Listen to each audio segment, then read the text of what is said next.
মূলৰ অধিৱেশন আমাৰ জ্যোতি বিষ্ণু ক্ষেত্ৰত ঢলাই বিলত অনুষ্ঠিত হ'ব। আৰু ইয়াৰ কাৰ্যকৰী সভাপতিৰ দায়িত্বত আছে আমাৰ শ্ৰদ্ধাৰ বিধায়ক পদ্ম হাজৰিকা ডাঙৰীয়া।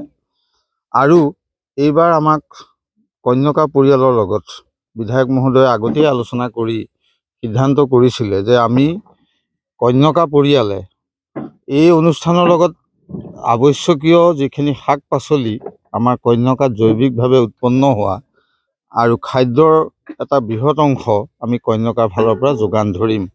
সেই অনুসৰি আমাৰ পৰিকল্পনা কৰি ইয়াত আমাৰ প্ৰায় 1000 বিঘা মাটিত আমাৰ বিভিন্ন ধৰণৰ শাক পাচলি ৰঙালাও, কবি, বিলাহী, পানীলাও আৰু আলু এই গোটেইখিনি আমি পৰিকল্পিতভাৱে আমাৰ 5টা জোন আছে। ইয়াত 5টা জোনত আমাৰ 5জন কৃষি সৈনিকৰ তদাৰকত এই কামবিলাক হৈ উঠিছে। আৰু আজি আপোনালোকে দেখিছে যে এতিয়া এয়া আলু খান্দি আছে। আমি এটা অনুমান কৰিছোঁ যে বিধায়ক মহোদয় আমাৰ লগত আলোচনা কৰিছে যে আমি 35,000 কেজি সৰ্বমুঠ 35,000 কেজি শাক পাচলি আমি যোগান দিম।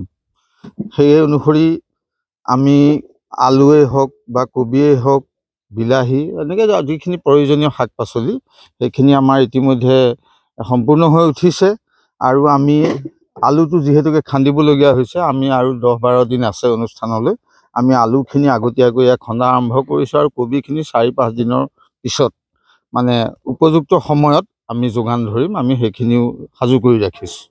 গতিকে আশা কৰিছোঁ যে আজি লক্ষাধিক যি ভক্ত ইয়ালৈ আহিব, ভকত বৈষ্ণৱসকল আহিব, তাৰ কাৰণে আমাৰ কন্যকাৰ এই জৈৱিকভাৱে উৎপাদিত সামগ্ৰীসমূহ আমি যোগান ধৰি পেলাই আমি সেৱা ধৰিব পাৰিম। আৰু আমাৰ শ্ৰদ্ধাৰ বিধায়কে অতি সঘনাই আমাৰ লগত আলোচনা কৰি আছে। তেখেতে ইয়াৰ আমাৰ যোগাৰৰ যিটো তৎপৰতা সেইটো তেখেতে চকু ৰাখিছে, আমাক নিৰ্দেশ দিছে। আৰু আমি কৃষি সৈনিকসকল, ময়েই নহয়, আমাৰ ইয়াত প্ৰত্যেকটো আমাৰ যিটো কেম্প আছে, জোন আছে, জোনৰ প্ৰত্যেকগৰাকী কৃষি সৈনিক বৰ্তমান এই খেতি চপোৱাত ব্যস্ত হৈ আছে আৰু সেইখিনি সাজু কৰি ৰাখিছে। 3দিনীয়া অনুষ্ঠান হয়, ছসাজ আমাৰ হ'ব। গতিকে ছসাজত আমি এতিয়া আমাৰ টাৰ্গেট আছে যে আমি 35,000 কেজি এটা অনুপাত আমি ঠিক কৰি লৈছোঁ। ধৰক বিস্তৃত ব্যাখ্যা মই সেইটো আলু, কবি, বিলাহী, ৰঙালাও এইখিনি আমাৰ যিহেতুকে এইটো নিৰামিষ আহাৰেই হ'ব। সংঘত আমাৰতো আৰু কোনো এইবিলাক নচলে। গতিকে এই নিৰামিষ আহাৰৰ যিখিনি শাক পাচলি, যাৱতীয় শাক পাচলি চাউললৈকে আমাৰ শ্ৰদ্ধাৰ বিধায়ক মহোদয়ে দায়িত্ব লৈছে। আৰু আমি সেইখিনি মানে এই খেতি কৰোঁতেই আমি সেইমতে আমি ব্যৱস্থা কৰি লৈছোঁ। আমি সেইমতে যোগান ধৰিম। 3 দিনত যিহেতু লাখ লাখ ভকত বৈষ্ণৱে সেই মহাপ্ৰসাদ গ্ৰহণ কৰিব, হয়, পৰ্যাপ্ত হ'ব ন? নিশ্চয় হ'ব। আমি আশাবাদী, আমি নিশ্চয় যোগান ধৰিব পাৰিম। কাৰণ আমাৰ যিটো বাজেট আছে, বাজেটতকৈ আমি কিছুমান অতিৰিক্ত ৰাখিছোঁ। সেইখিনি আমি এতিয়া প্ৰকাশ কৰিবলৈ আচলতে বিচৰা নাছিলোঁ। কিন্তু আমাৰ টাৰ্গেট 35,000 কেজি আমি ৰাখিছোঁ। মানে আমাৰ বিভিন্ন ধৰণৰ শাক পাচলি মই আগতে কৈছোঁ, আৰু যিখিনি প্ৰয়োজনীয় শাক পাচলি সেইখিনি আমাৰ সম্পূৰ্ণ আমি সাজু।